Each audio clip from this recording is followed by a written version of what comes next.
नमस्कार मु सुप्रिया। महात्मा गांधी ग्रामीण निश्चित कर्म नियुक्ति योजनार ना परिवर्तन तार स्वरूप परिवर्तन को नहीं देश में ढेर चर्चा चली। एभली एक विधेयक आसी जो विभिन्न प्रकार परिवर्तन करा जायछि एवं तार उद्देश्य उपर मध्य संदेह रहुछि। अनेक गुड़िए प्रसंग रही जहाँ नहीं केवल कांग्रेस अमल योजनाटी आसी दृष्टिकोण कांग्रेस जे विरोध करुछि ता नुहे देशर मध्य अनेक स्तर अनेक वर्गर एभली प्रतिक्रिया आसुछि जो प्रतिक्रिया रे कुहा जाउछि जे कोनोसी आवश्यकता नथिला जहाँ दाबी करा जाउतला ता परिवर्ते किछि अन्य कथा सरकार करबा को जाउछन्ति। ए संपर्क रे हमें अधिक आलोचना करिबा। हम सहित वरिष्ठ स्तंभकार भालचंद्र षडंगी अछंती। आपन को स्वागत करूछि आलोचना को। भालचंद्र प्रथम तो जानिबी जे महात्मा गांधी नरेगा योजना को आपण तृणमूल स्तर रे केमिति देखुथिले एवं आज जो घटना को लेकर देश रे चर्चा तार प्रभाव केमिति पड़िबो बोली आकलन करूछन्ती। देखंतु मनरेगा योजना जमिति अन्य सरकारी योजना अछि मनरेगा योजना को लेकर भी अनेक समस्या रही बहुत लोकंकर अभियोग भी रही से दुर्नीति होची। दुर्नीति तो सब योजना रे होची आगे किंतु मनरेगा होची गोटे एमिति योजना स्वाधीनतार 60 वर्ष पर सरकार गोटे काम करिवार अधिकार को स्वीकृति देले विशेषकर ग्रामांचल जो माने श्रमिक थिले एवं आपण मन थिबो जे 2004 रे जते बेले निर्वाचन हला एवं जते बेले बीजेपी सरकार हारी गले वाजपेयी नेतृत्व रे जते बेले रूरल डिस्ट्रेस बहुत चर्चा होतला। ग्रामांचल जो लोकंकर आर्थिक दुरावस्था लगी लोक माने सरकार विरुद्ध रे वोट देले। तेणु सेते बेले रूरल डिस्ट्रेस को कमेवा पई पॉलिसी लेवल रे भी इंटरवेंशन रो आवश्यकता अनुभव कले सरकार बिनुआ सरकार एवं 2005 मसीह इमिडिएटली वर्षे भितर ये आईन को अना जाइथिला प्रथम थर पई। आ पूर्वरु जहा सब थिला स्कीम थिला स्कीम ता आपण लीगली बाध्य करि परिबेनी सरकार को बा जनकर राइट नाही जे सेटा होची गोटे सरकार गोटे डिस्क्रिशनरी पावर अछि जे से देई परंती न देई परंती एवं स्कीम रे कोनोसी राइट रो व्यवस्था नाही किंतु जेते बेले आईन हे जाय सेटा राइट रो व्यवस्था अछि। तेणु आपण देखिबे जे सेते बेले जो ई जो व्यवस्थाटा हला पार्लियामेंट रे जेते बेले मनरेगा सेते बेले गृहीत हला आईन रूपे सेते बेले सब दलगत निर्विशेष रे समस्त एटा को समर्थन करथिले एवं आपण जदि देखिबे से मनरेगा आईन आसीबा परे गोटे ग्रामांचल स्थिति रे बहुत परिवर्तन हला। सबुठ बड़ कथा है जो माने श्रमिक थिले ग्रामांचल रे तांको पई कोनोसी सरकारी स्कीम नथिला जोथरे कि सेमाने सरकारी व्यवस्था नथिला जोथरे सेमाने काम करिवार ग्यारंटी थिला काम पाइबार एवं सेमाने संपूर्ण रूपे कृषि ऊपर निर्भर करथिले एवं कृषि मजूरी बहुत कम थिला सेते बेले आगे किंतु जेते बेले मनरेगा आसिला लोकंकर मूलचाल करिवार क्षमता जो बार्गेनिंग पावर कहा जाउ सेटा पळे आसिला। एबे कोन ना आगु कोन थिला ना जेते कम पैसा रे भी मजदूरी करिया पे माने बाध्य होउथले ये मानकर जमी मालिक मानकर जमी रे चाष समय रे एवं सेमान को पई आ कोनोसी ऑप्शन नथिला इधर गां रे रहिकरी जमी रे काम करिते नचत गां छाडी की जदी बाहर को माइग्रेंट लेबर हे किछि से अलगा कथा किंतु गां रे कोनोसी ऑप्शन नथिला किंतु मनरेगा आसिला परे सरकार गोटे ऑप्शन दे देले जा फल रे जो माने काम कम मजूरी पाई मना करथले कम अधिक मजूरी दाबी करथले कृषि रे सेमानकर मूलचाल करिवार क्षमताटा बढ़ी गला एवं सेमान कहले हमहु जदी एति मजूरी दबा हम काम करू न तो मनरेगा अछि हम पई आज्ञा जारी फल रे आपण देखिथिबे सेही दिनठू ग्रामांचल रे जो माने कृषक मानक भितर जो माने टिके धनी कृषक बा मध्यम कृषक सेमानकर असंतोष एई योजना प्रति रही आछि। सब बळे कुहा जाय जे आउ मूल्य मिलु नांती काम करिया पे एग्जैक्टली मूल्य न मिलवार एटा भी गोटे कारण गोटे बड़ कारण ले जो मूल्य मिलु नांती बोली जो अभियोग मूल्य मिलु नांती कथा से न जे सब मूल्य बाहर को पळैछंती मूल्य न मिलवार कारण भी होची मजूरी जो अनुसार से माने पाइबा कथा एक्सपेक्ट करूछंती बा मार्केट रे बाहर को गले पाउछंती से अनुसार माने पाउ नांती माने खेत रे काम कले सेतिकी मिलु नथिला मिलु नथिला।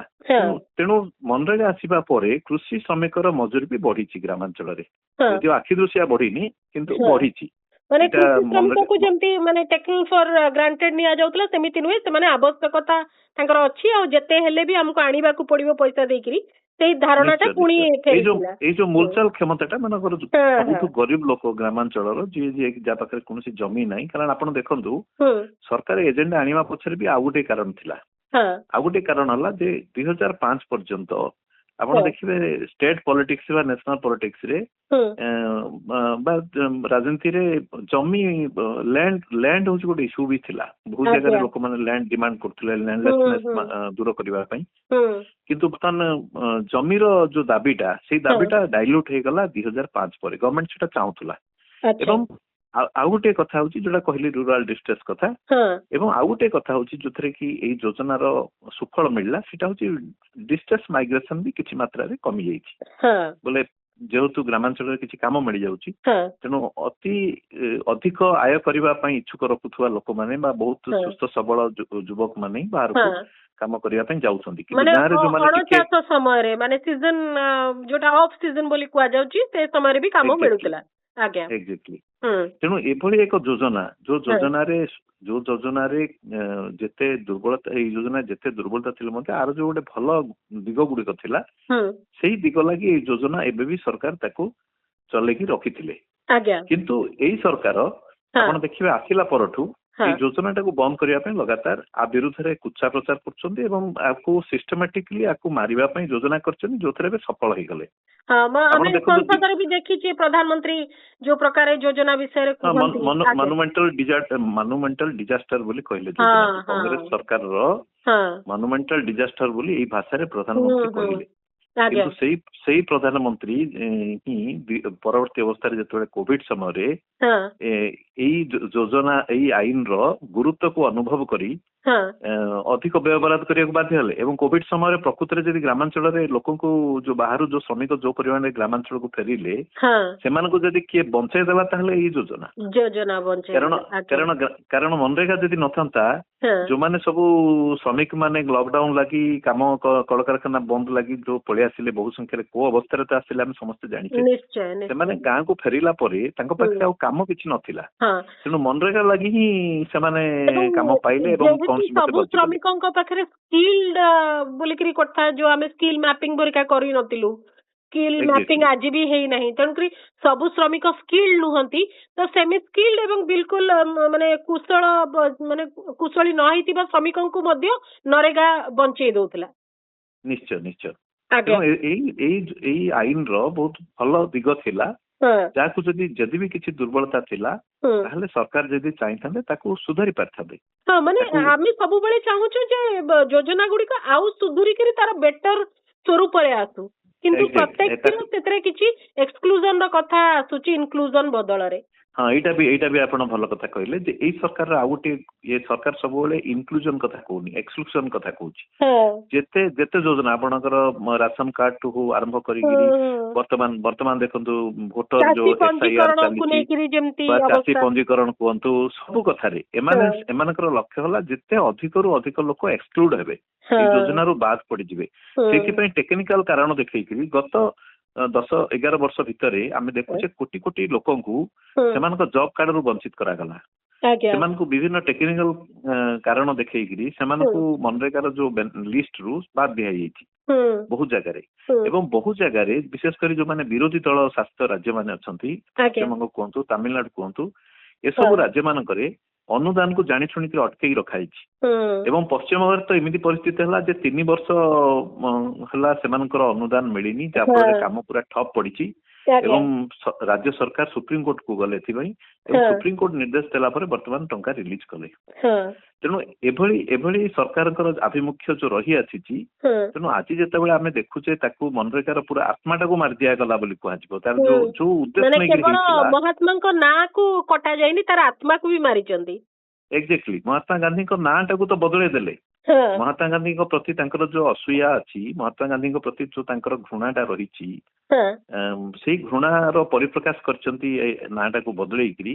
ଏବଂ ତା ସହିତ ବର୍ତ୍ତମାନ ତାଙ୍କ ଯୋଉ ଲକ୍ଷ୍ୟ ନେଇକିରି ଏଇ ଆଇନଟା ତିଆରି ହେଇଥିଲା, ସେ ଲକ୍ଷ୍ୟକୁ ହିଁ ସେମାନେ ସମାପ୍ତ କରିଦେଇଛନ୍ତି। ଏଇଟା ଆଉ ଆଇନ ହେଇକିରି ଆଉ ରହିନି, ଏଇଟା ହଉଛି କେନ୍ଦ୍ରର ଦୟାରେ ଗୋଟେ ସ୍କିମ ରେ ପରିଣତ ହେଇଯାଇଛି। ଏଇଠି ଡିମାଣ୍ଡ ଯୋଜନା ହେଇଗଲା। ଏକ୍ସାକ୍ଟଲି। ଆଇନଟା ବର୍ତ୍ତମାନ ଯୋଜନାରେ ପରିଣତ ହେଇଯାଇଛି କହିଲେ ଚଳେ। ଯଦିଓ ଆକୁ ଆଇନ ହିସାବରେ ରଖିଛନ୍ତି, କିନ୍ତୁ ଯାହା ସବୁ ପରିବର୍ତ୍ତନ କରିଛନ୍ତି, ଯୋଉ ମୌଳିକ ପରିବର୍ତ୍ତନ କରିଦେଇଛନ୍ତି, ଯେମିତି ଆପଣଙ୍କ ଦେଖନ୍ତୁ ଯେ ଆଗରୁ ଥିଲା ଯେକୌଣସି ବର୍ଷର ଯେକୌଣସି ସମୟରେ ଯେକୌଣସି ଶ୍ରମିକ ସିଏ କାମ ମାଗି ପାରୁଥିଲା। ହଁ ଏବଂ ତାକୁ 100 ଦିନ କାମ ଦିଆଯିବାର ବ୍ୟବସ୍ଥା ଥିଲା। ଯଦିଓ ଆଜ୍ଞା ସରକାରୀ ତଥ୍ୟ କହୁଛି ଯେ 100 ଦିନ କାମ ମିଳୁନଥିଲା କାରଣ ସରକାରଙ୍କର ନିଜସ୍ୱ ଆଭିମୁଖ୍ୟ ଲାଗି ତା ସହିତ ବିଭିନ୍ନ ଟେକ୍ନିକାଲ କାରଣରୁ ଯେମିତି କମ ମଜୁରୀ ଏଠି ମିଳୁଛି ବା ଏଥିରେ ମଜୁରୀ ମିଳିବାରେ ବି ବିଳମ୍ବ ହଉଛି, ଏସବୁ କାରଣରୁ ବହୁତ ଜାଗାରେ ମେସିନ କାମ କରୁଛି, ବହୁତ ଆଜ୍ଞା ମେସିନ କାମ ହଉଛି। ଆଫ୍ଟରରେ କାମ କରିବାର କାର୍ଯ୍ୟ ଦିବସ ପ୍ରକୃତରେ 100 ହେଇଥିଲେ ମଧ୍ୟ ଏଇଟା ଆକ୍ଚୁଆଲି 33 ରୁ 35% 40 ଦିନ 33 ରୁ 40 ଦିନ ପର୍ଯ୍ୟନ୍ତ ହାରାହାରି ବାର୍ଷିକ ଲୋକ କାମ ପାଉଥିଲେ। ଆଚ୍ଛା ଏବେ ବର୍ତ୍ତମାନ ସେମାନେ କଣ କଲେ, ପ୍ରଥମ କଥା ହେଲା ଯେ ଯୋଉ ଏକ ପିକ୍ ସିଜନ ଚାଷର ସେଇ 60 ଦିନକୁ ବାଦ ଦେଇଦେଲେ। ଅମଳ ସମୟର 60 ଦିନ ବାଦ ଆଜ୍ଞା ବର୍ଷର 365 ଦିନରୁ ବର୍ତ୍ତମାନ ବର୍ଷର 365 ଦିନ କାମ କରିବାର ସ୍କୋପ ନାହିଁ। ବର୍ତ୍ତମାନ ବର୍ଷର 60 ଦିନକୁ ବାଦ ପଡିଯିବେ, ବଳକା ଦିନରେ ହିଁ ସେମାନେ କାମ ମାଗି ପାରିବେ, କାମ ପାଇପାରିବେ। ଦ୍ୱିତୀୟ ହଉଛି ସବୁଠୁ ବଡ କଥା ହଉଛି ଯେ କାମକୁ ଯୋଉ ଡିମାଣ୍ଡ ବେସ୍ଡ ଥିଲା, ଏଥିରେ କୌଣସି ଆର ବଜେଟର କୌଣସି ଲିମିଟ ନଥିଲା। ଏବଂ ଏଇ ଡିମାଣ୍ଡଟା କେମିତି ହଉଥିଲା ନା ଯୋଉମାନେ ଗ୍ରାମସଭା ମାଧ୍ୟମରେ ବିଭିନ୍ନ ପ୍ରୋଜେକ୍ଟ ପାଇଁ, ବିଭିନ୍ନ ଗ୍ରାମାଞ୍ଚଳର ବିଭିନ୍ନ ଇନଫ୍ରାଷ୍ଟ୍ରକ୍ଚର ପାଇଁ ଗ୍ରାମସଭା ମାଧ୍ୟମରେ ପଞ୍ଚାୟତ ଜରିଆରେ ରାଜ୍ୟ ସରକାରଙ୍କ ପାଖକୁ ଯାଉଥିଲା। ରାଜ୍ୟ ସରକାର ଗୋଟେ ବଜେଟ ଏଥିପାଇଁ ପ୍ରିପେୟାର କରିକି ପଠାଉଥିଲେ କେନ୍ଦ୍ରକୁ, କେନ୍ଦ୍ର ସାଂସନ କରୁଥିଲେ ଏବଂ ଯେତେବେଳେ ସେଇ ବଜେଟ ବି ସରିଯିବ ଲୋକଙ୍କର ଅଧିକ କାମ ମାଗିବେ, ଅଧିକ କାମ ମାଗିବା ଭିତରେ ଦେଇକି ଯଦି ସେଇ ପଇସା ନିଅଣ୍ଟ ପଡିବ ତାହେଲେ କେନ୍ଦ୍ର ସରକାର ଅତିରିକ୍ତ ବଜେଟ ବି ଦେବାକୁ ବାଧ୍ୟ ହଉଥିଲେ। ଏଇଟା ହଉଛି ଆଇନର ବ୍ୟବସ୍ଥା ଯୋଗୁଁ। ଏବେ ଏବେ ଏବେ ସେଇ ବ୍ୟବସ୍ଥାଟା ହଟିଗଲା। ଏବେ ଲୋକ ଡିମାଣ୍ଡ କରିପାରିବେନି। ଏବେ ସ୍ଥିର ହବ 60 ଦିନ ତ କାମ ବନ୍ଦ ହବ, ବଳକା ସମୟରେ କେବେ କାମ ମିଳିବ, ପୁଣି କୋଉ ରାଜ୍ୟକୁ କାମ ଦିଆଯିବ। ସବୁ ରାଜ୍ୟରେ ବର୍ତ୍ତମାନ ଜନସଂଖ୍ୟା ଏବଂ ଆର୍ଥିକ ସ୍ୱଚ୍ଛଳତା ଦୃଷ୍ଟିରୁ ରାଜ୍ୟମାନେ ମଧ୍ୟ ତାଙ୍କର ଅନୁଦାନ ହରେଇବେ ବା ପାଇବେ। ଏଇଟା ହଉଛି କେନ୍ଦ୍ର ସରକାର ସ୍ଥିର କରିବେ, ରାଜ୍ୟ ସରକାରଙ୍କର କେନ୍ଦ୍ର ତ ସ୍ଥିର କରିବେ।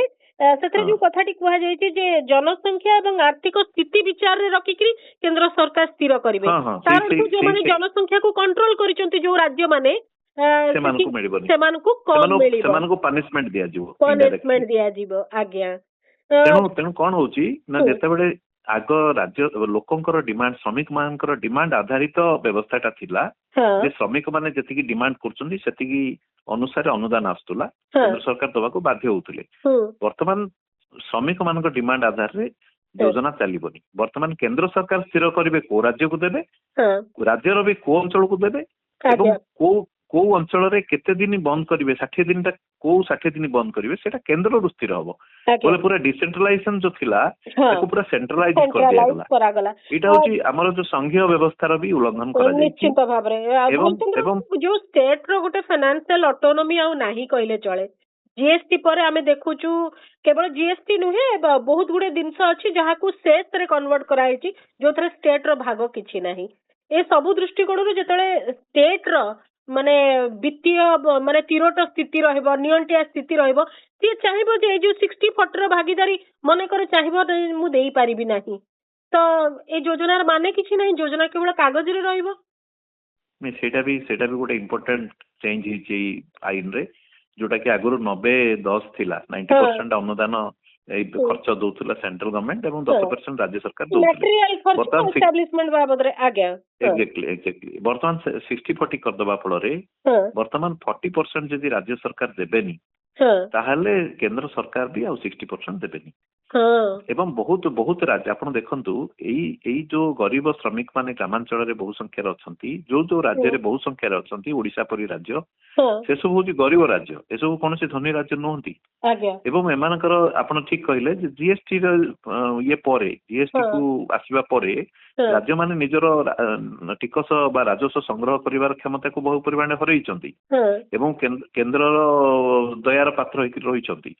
ଏବଂ କେନ୍ଦ୍ର ବି ବୈମାତ୍ରିକ ମନୋଭାବ ନଉଛି, ଯୋଉଠି ବିରୋଧୀ ସରକାରର ଶାସନ ଅଛି ସେଇଠି ବି ସେମାନେ ଠିକରେ ଦଉନାହାନ୍ତି। ବୋଲେ ସବୁ ବିରୋଧୀ ଦଳ ଥିବା ସରକାର ମାନେ ଲଗାତାର ଦାବି କରୁଛନ୍ତି ସେମାନଙ୍କର ବର୍ଷର ବକେୟା ଜିଏସଟି ପଇସା ଦଉନାହାନ୍ତି। ଏଭଳି ସ୍ଥିତିରେ ଓଡିଶା ପରି ରାଜ୍ୟ, ପଶ୍ଚିମବଙ୍ଗ ପରି ରାଜ୍ୟ, ବିହାର ପରି ରାଜ୍ୟ, ଯୋଉଠି ଅଧିକ ସଂଖ୍ୟାରେ ଏଇ କାମ ଆବଶ୍ୟକ ଲୋକଙ୍କୁ ଯୋଉଟା କି ଗ୍ରାମାଞ୍ଚଳର ଗରିବ ଲୋକ ବହୁ ସଂଖ୍ୟାରେ ଅଛନ୍ତି ଏବଂ କାମ ବି ଯୋଉଟା ଆବଶ୍ୟକ କରୁଛନ୍ତି ସେ ସବୁ ରାଜ୍ୟଙ୍କୁ ଯେତେବେଳେ କୁହାଯିବ 40% ତମେ ଦିଅ ବୋଲି ସେତେବେଳେ ସେମାନେ ଦବାକୁ ସକ୍ଷମ ହେବେନି ଏବଂ ଯାହାରି ଫଳରେ କେନ୍ଦ୍ର ସରକାର ମୌକା ପାଇବେ ଯେ ଏଇ ଯୋଜନାକୁ ଲାଗୁ ନ କରିବାକୁ ସେ ଅଞ୍ଚଳରେ ସକ୍ଷମ ନ ଯଦି ଓଡିଶା ଭଳିଆ ଉଦାହରଣ ଦିଆଯିବ ଅଲରେଡି ନିର୍ବାଚନ ସମୟରେ ବିଭିନ୍ନ ପ୍ରକାର ଯୋଜନା ବାବଦରେ ସେମାନେ ଯୋଉ ଘୋଷଣା କରିବା ଆଉ ତାକୁ ଦବାର ଯୋଉ ଚାପ ରହିଛି ସେ ଚାପରେ ଆର୍ଥିକ ସ୍ଥିତି ରୁଗ୍ଣ ହବା ଆରମ୍ଭ କଲାଣି ଦୋହଲି ଗଲାଣି ସେ ଦୃଷ୍ଟିକୋଣରୁ ପୁଣି ଇଏ ଦୋହରା ମାନେ ଚାପ ରହିବ ତାକୁ କେମିତି ସମ୍ଭାଳିବ ଏଇ ଆଇନଟାକୁ ପୁରା ଅକାମୀ କରିଦେବାର ବର୍ତ୍ତମାନ ହଉଛି ଷଡଯନ୍ତ୍ର ବୋଲେ ଏଇ ଯୋଉ ବ୍ୟବସ୍ଥାଟା କରାଯାଇଛି ଯାହାଫଳରେ ଅଟୋମେଟିକଲି ସେ ଆଇନଟା କାର୍ଯ୍ୟକାରୀ ହବାରେ ଅସୁବିଧା ହବ ଏବଂ ପଇସା ବି ସରକାରଙ୍କର ବଞ୍ଚିଯିବ ଏଇଟା ହଉଛି ତାଙ୍କର ଉଦ୍ଦେଶ୍ୟ। ଓକେ ଭାଲଚନ୍ଦ୍ର ମୁଁ ଆଉ ଗୋଟେ ଦିଗରୁ ବି ଏଇ ଜିନିଷଟିକୁ ଚର୍ଚ୍ଚା କରିବାକୁ ଚାହୁଁଛି ଆମେ ଦେଖୁଛେ ଯେ ବର୍ତ୍ତମାନ ରାଜନୀତିଟା ଅତି ସଂକୀର୍ଣ୍ଣ ନିମ୍ନ ରୁଚିର ଏବଂ ଅସ୍ପିଆରେ ଭର୍ତ୍ତି ରାଜନୀତିର କଥା ଚାଲିଛି ବର୍ତ୍ତମାନ କିଏ ମାନେ ପ୍ରତିପକ୍ଷକୁ ଶତ୍ରୁ ଭଳି ବିଚାର କରିବାର ଯୋଉ ଗୋଟେ ମାନସିକତା ସମସ୍ତ ଆମେ ପ୍ରାୟ ଦେଖୁଛେ ସେଥିରେ ଆଉ ସମସ୍ତେ ଦେଖି ପାରୁଛନ୍ତି ତାକୁ କେହି ଆଉ ମାନେ ନ ଦେଖିବା ଲୋକ ବୋଲିକିରି କେହି ନାହାନ୍ତି ଏ ଦୃଷ୍ଟିକୋଣରୁ କୌଣସି ଏକ କାଳଖଣ୍ଡରେ କୌଣସି ଏକ ରାଜନୈତିକ ଶାସନ କାଳରେ ତିଆରି ହେଇଥିବା ଯୋଜନାକୁ ସମ୍ପୂର୍ଣ୍ଣ ମୂଳପୋଛ କରିଦେଇ ଆଉ ଏକ ନୂଆ କଲୁ ବୋଲିକିରି ଯୋଉ ଧାରଣା ସୃଷ୍ଟି କରିବାର ଯୋଉ ଚାଲିଛି ପ୍ରକ୍ରିୟା ସେଇ ପ୍ରକ୍ରିୟାରେ ଆଜି ନରେଗା ଏଇଭଳିଆ ବଳି ପଡିଛି କି ଏବଂ ଯେମିତି କେବଳ ନରେଗା ନୁହେଁ ମୋ ମନରେ ତ ପ୍ରଶ୍ନ ଆସୁଛି ଯେ ରାଇଟ୍ ଟୁ ଏଜୁକେସନ କୁ ବି ବହୁତ ପ୍ରକାର ଏପଟ ସେପଟ କରାଯାଇଛି ରାଇଟ୍ ଟୁ ଇନଫର୍ମେସନ କୁ ବି ବହୁତ ଏପଟ ସେପଟ କରାଯାଇଛି ଆମେ ଜାଣିଛୁ ଏଗୁଡିକ ସବୁ ହଉଛି ଉପା 1, 2 ର ସମୟର କଥା ତ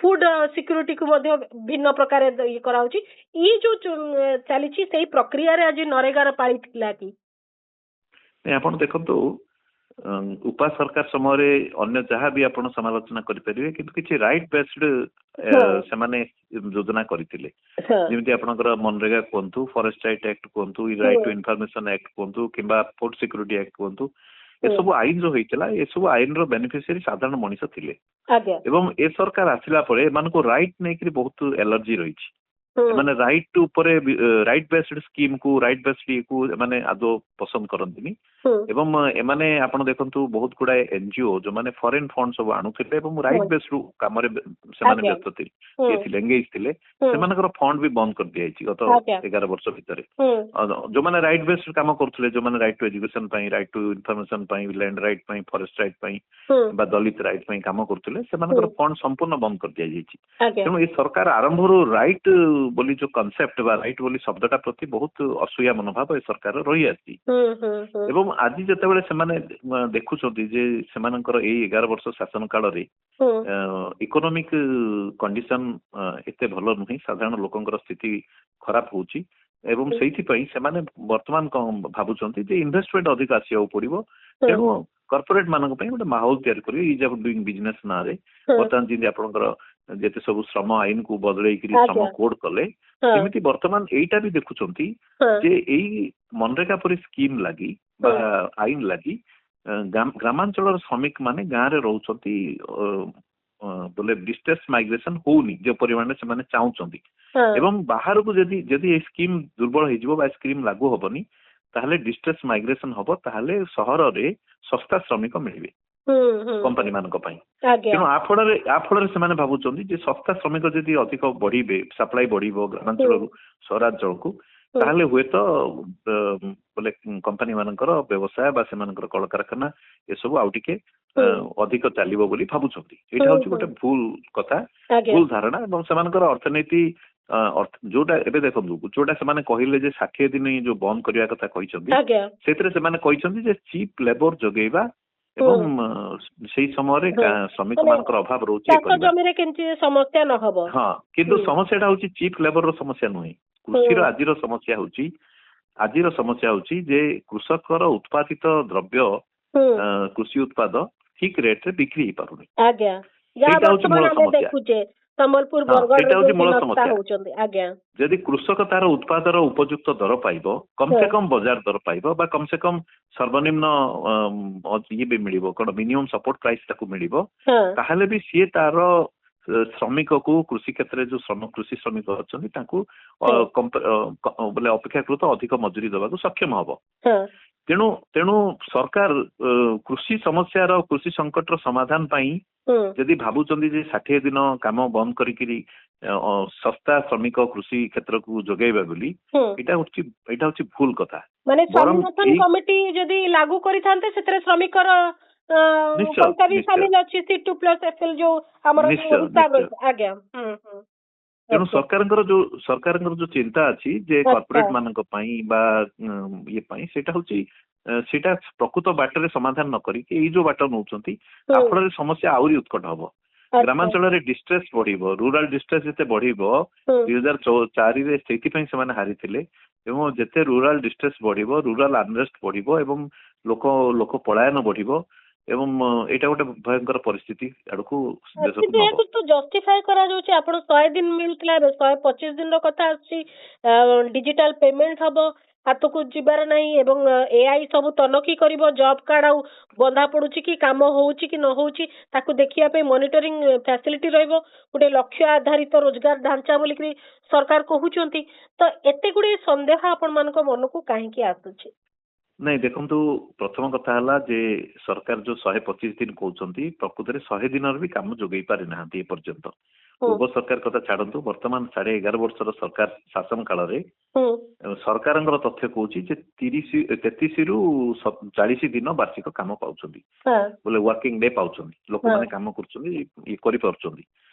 ତେଣୁ ଆକୁ 125 ଦିନ କୁହନ୍ତୁ କି ସରକାର 150 ଦିନ କୁହନ୍ତୁ, ସେଥିରେ ସ୍ଥିତିରେ କିଛି ବିଶେଷ ଫରକ ପଡିବନି ସରକାରଙ୍କର ଆଭିମୁଖ୍ୟ ଯାହା। ବରଂ ଆମେ ଯୋଉମାନେ କୃଷକ ମାନଙ୍କ ପାଇଁ କାମ କରୁଛନ୍ତି ଯୋଉ ସଂଗଠନ ମାନେ ସବୁବେଳେ ଲଗାତାର ଭାବରେ ଦାବି କରୁଛନ୍ତି, କୃଷି ଶ୍ରମିକ ମାନଙ୍କ ପାଇଁ ଯୋଉମାନେ କାମ କରୁଛନ୍ତି ଦାବି କରୁଛନ୍ତି କମ ସେ କମ ବାର୍ଷିକ 200 ଦିନ କାମ ଦିଅ ବୋଲି। କିନ୍ତୁ 200 ଦିନ କାମ ତ ଦେଲେନି। ଏବେ ବର୍ତ୍ତମାନ କଣ କରାଯାଉଛି, ଯୋଉ 100 ଦିନ ବି ଯୋଉ ବ୍ୟବସ୍ଥା ଗ୍ୟାରେଣ୍ଟି ବ୍ୟବସ୍ଥା ଥିଲା ଏବଂ ସେ ଗ୍ୟାରେଣ୍ଟି ବ୍ୟବସ୍ଥାଟା ରହିବନି। ଆପଣ ଯୋଉଟା କହିଲେ ଯେ AI ଆସିବ, AI ଦ୍ଵାରା ମନିଟରିଂ କରିବେ, ଏଇଟା ହଉଛି ଆଉ ଗୋଟେ ଲୋକଙ୍କୁ ଭୁଆଁ ବୁଲେଇବା ପାଇଁ। କାରଣ ଆଗରୁ ଯୋଉ ସାମାଜିକ ସମୀକ୍ଷା ବୋଲି ଗୋଟେ ବ୍ୟବସ୍ଥା ଥିଲା ମନରେଗାରେ, ସେ ସାମାଜିକ ସୋସିଆଲ ଅଡିଟ୍ ବୋଲି ଗୋଟେ ବ୍ୟବସ୍ଥା ଥିଲା, ସେ ସୋସିଆଲ ଅଡିଟ୍ ସିଷ୍ଟମ ଟାକୁ ହିଁ ଏଇଠି ଉଠେଇ ଦିଆଯାଇଛି, ଆଇନରେ ନାହିଁ। ତେଣୁ ସୋସିଆଲ ଅଡିଟ୍ ସିଷ୍ଟମ ଯେତେବେଳେ ନାହିଁ ଏବଂ ଯଦି ସରକାର ହିଁ ସବୁ କରିବେ, ସରକାରଙ୍କର ଉପରୁ ମନିଟରିଂ ହବ, ତାହେଲେ ଏଥିରେ ଏଇ ଯୋଜନାରେ ବେଶୀ ପାରଦର୍ଶିତା ରହିବ। ସରକାର ଆଉ ଗୋଟେ କଥା ବି କହୁଛନ୍ତି ଯେ ଗରିବୀ ହାର ଯାହା ଏଇ ଯୋଜନା ଆରମ୍ଭ ବେଳେ ଥିଲା ଏବେ ସେଇ ହାର ନାହିଁ, 25.7% ରୁ 4.87% କୁ ଖସି ଆସିଲାଣି ଗରିବୀ ହାର, ଯାହା କେନ୍ଦ୍ର ସରକାର ତାଙ୍କ ତଥ୍ୟ ଦଉଛନ୍ତି। ସେ ଦୃଷ୍ଟିକୋଣରୁ ଏ ପରିବର୍ତ୍ତନ ଜରୁରୀ ଥିଲା ଏ କଥା କୁହାଯାଉଛି। ଏଇଟା ବି ଗୋଟେ ଭୁଲ ତଥ୍ୟ। ସରକାର ଯଦି ପ୍ରକୃତରେ ଗରିବୀ କମିଛି ବୋଲି ତଥ୍ୟ ଦେଖେଇକିରି କହୁଛନ୍ତି, ତାହେଲେ ଦେଶର 80 କୋଟି ଲୋକଙ୍କୁ ରାସନ କାର୍ଡ କାହିଁକି, ରାସନ ଜରିଆରେ ମାଗଣାରେ 5 କିଲୋ କାହିଁକି ଦଉଛନ୍ତି? ସରକାର ଯଦି 80 କୋଟି ଲୋକଙ୍କୁ ମାଗଣାରେ ଚାଉଳ ଦବାକୁ ପଡୁଛି, 5 କିଲୋ ଚାଉଳ, ମାତ୍ର 5 କିଲୋ ଚାଉଳ ମାସିକ ଦବାକୁ ପଡୁଛି, ତାର ତ ଲୋକଙ୍କର ଆର୍ଥିକ ସ୍ଥିତି, ଖାଦ୍ୟ ନିରାପତ୍ତା ଏସବୁ ତ ଏଇଠୁ ପ୍ରମାଣିତ ହଉଛି। ତେଣୁ ସରକାର ଯେତେ ତଥ୍ୟ ଯୋଗାଇଲେ ମଧ୍ୟ ବାସ୍ତବତା ହଉଛି ଯେ ଲୋକଙ୍କର, ହଁ ଏଇଟା ସତ କଥା ଯେ 2005ରେ ଯୋଉ ଆର୍ଥିକ ସ୍ଥିତି ଲୋକଙ୍କର ଥିଲା କିଛି ପରିବର୍ତ୍ତନ ହେଇଛି, ମୁଁ ସେଟା ମାନୁଛି, କିନ୍ତୁ ସେଭଳି ପରିବର୍ତ୍ତନ ହେଇନି ଯେ ଏଭଳି ଆଇନକୁ ବନ୍ଦ କରିବା ପାଇଁ ବା ଦୁର୍ବଳ କରିଦେବା ପାଇଁ। ବରଂ ଏ ଆଇନରେ ଆହୁରି ଇମ୍ପ୍ରୁଭମେଣ୍ଟ କରାଯାଇ ପାରିଥାନ୍ତା। ଏ ଆଇନରେ ଆହୁରି ସ୍କିଲ୍ କାମକୁ ଅଧିକ ଗୁରୁତ୍ୱ ବି ଦିଆଯାଇ ପାରିଥାନ୍ତା। ସ୍କିଲ୍ କାମରେ ବି ତାକୁ ଯଦି ଅଧିକ ସ୍କିଲ୍ ଲେବରକୁ ଏଙ୍ଗେଜ କରିବାର ବି ବ୍ୟବସ୍ଥା ହେଇଥାନ୍ତା, ତାହେଲେ ବି ସେଇଟା ବି କାମ ଯୋଗେଇବାରେ ଆହୁରି ସୁବିଧା ହୁଅନ୍ତା। କାରଣ ଅଧିକାଂଶ ଅନସ୍କିଲ୍ଡ ଲେବର ହିଁ ଏଠାରେ କାମ କରୁଛନ୍ତି। ତେଣୁ ଆର ବ୍ୟବସ୍ଥାଟାକୁ ଆହୁରି ଯଦି ଉନ୍ନତ କରାଯାଇ ପାରିଥାନ୍ତା ତାହେଲେ ଅଧିକ ବୋଲେ ଲାଭପ୍ରଦ ହୁଅନ୍ତା ଲୋକଙ୍କ ପାଇଁ। କିନ୍ତୁ ସେ କଥା ନକରି ସରକାର ଯୋଉ ଆର୍ଗୁମେଣ୍ଟ ଦଉଛନ୍ତି ଏଟା ହଉଛି ଗୋଟେ ଭୁଲ କଥା, ଲୋକଙ୍କୁ କହିବାକୁ ଗଲେ ଲୋକଙ୍କୁ ମିସଲିଡ୍ କରିବା ପାଇଁ। ଓକେ, ଭାଲଚନ୍ଦ୍ର ବାବୁ, ଆପଣଙ୍କର ନୂଆ ଯୋଜନାର ଯୋଉ ନୂଆ ନାଁ ହେଲା ଯୋଉ ଆଇନର, ସେ ନାଁ ଆପଣଙ୍କର ମନେ ରହିଲାଣି ନା ନାଇଁ? ନାଇଁ, ନାଁଟା ତ ମୁଁ ବି ବୋଲେ ଆପଣଙ୍କୁ ଦେଖିକିରି ପଢିକିରି ହିଁ କହୁଛି, କାଗଜ ଦେଖିକିରି। କାରଣ ସମସ୍ତଙ୍କ ପାଇଁ ଗୋଟେ ଟଙ୍ଗ ଟ୍ୱିଷ୍ଟର ଅବସ୍ଥାରେ ଅଛି ସେ। ଭାରତ ନିଶ୍ଚିତ ରୋଜଗାର ଓ ଆଜୀବିକା ମିଶନ, ଏଠି ମତେ ଟିକେ ବୁଝେଇ ଦିଅନ୍ତୁ, ନିଶ୍ଚିତ ରୋଜଗାର ଏବଂ ଆଜୀବିକା ଏ ଦୁଇଟି ଭିତରେ କଣ ଫରକ ଆପଣ ଅନୁଭବ କରିପାରୁଛନ୍ତି କିଛି, ନା କେବଳ ଭିବିଜି ରାମଜି ଆସିବେ ବୋଲିକିରି ଏମିତି ଗୋଟେ ନାଇଁ ମତେ ଲାଗୁଛି ଯୋଉ ରାମଜୀ ବୋଲି ନାଁଟାକୁ ଆଣିବା ପାଇଁ ଜବରଦସ୍ତି ସବୁ ଶବ୍ଦ ସଂଯୋଜନା କରାଯାଇଛି।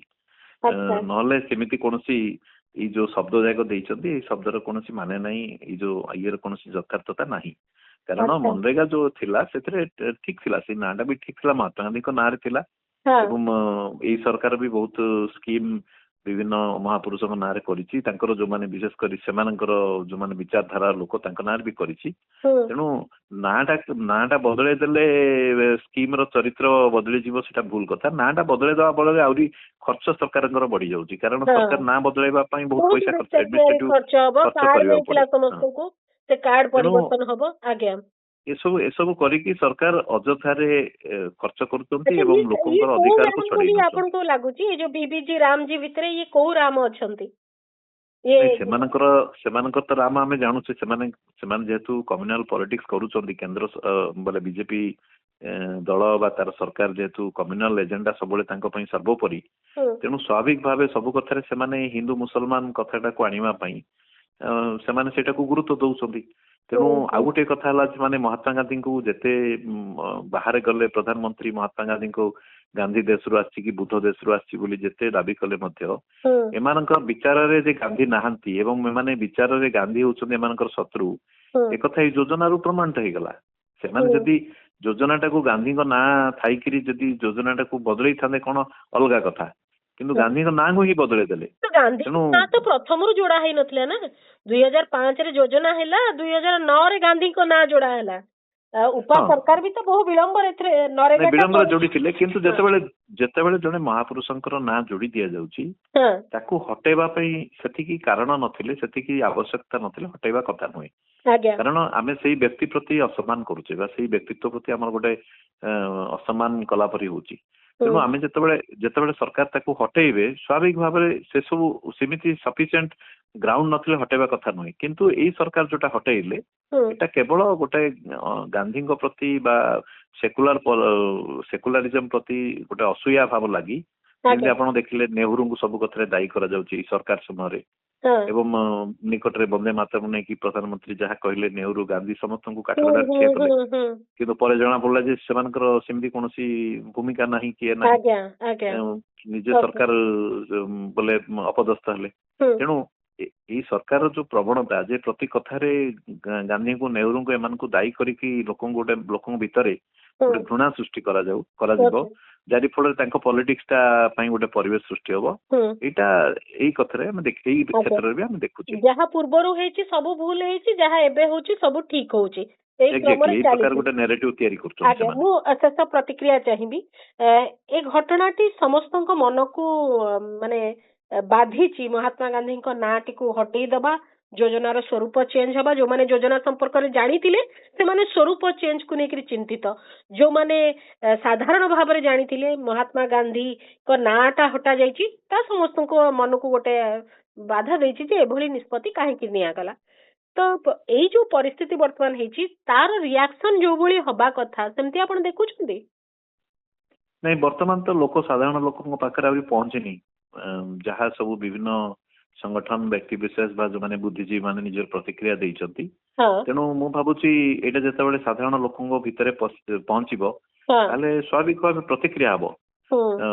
ବୋଲେ ପ୍ରତିକ୍ରିୟା ହବନି ବୋଲି ନାହିଁ, କିନ୍ତୁ ପ୍ରତିକ୍ରିୟା ହବ। ଆଉ ଗୁଡାଏ ଘଟଣା ଆମେ ଦେଖୁଛେ ଯେ ଇମିଡିଏଟ କୌଣସି ପ୍ରତିକ୍ରିୟା ନହେଲେ ମଧ୍ୟ ସିଏ ଲୋକଙ୍କ ଭିତରେ ଗୋଟେ ସୁପ୍ତ ଭାବରେ ସେଇ ପ୍ରତିକ୍ରିୟାଟା ରହିଥାଏ ଏବଂ ହୁଏତ ଇଲେକ୍ସନ ବେଳକୁ ବି ପରିପ୍ରକାଶ ଘଟେ।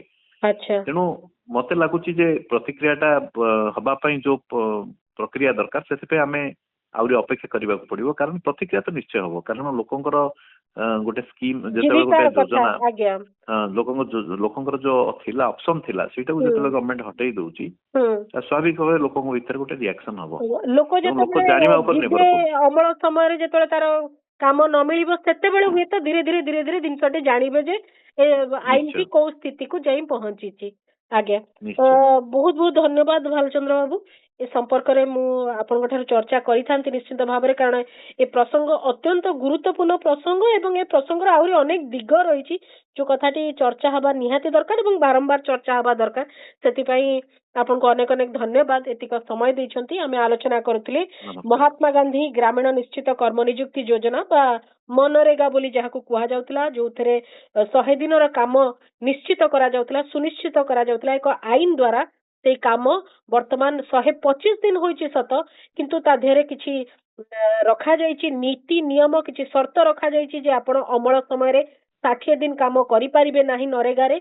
से एवं नरेगार ना परिवर्तन होइछि, सेठी महात्मा गांधी ना कटा जाइछि एवं VBG रामजी बोली ताकू शॉर्ट रे कुहा जाउछि।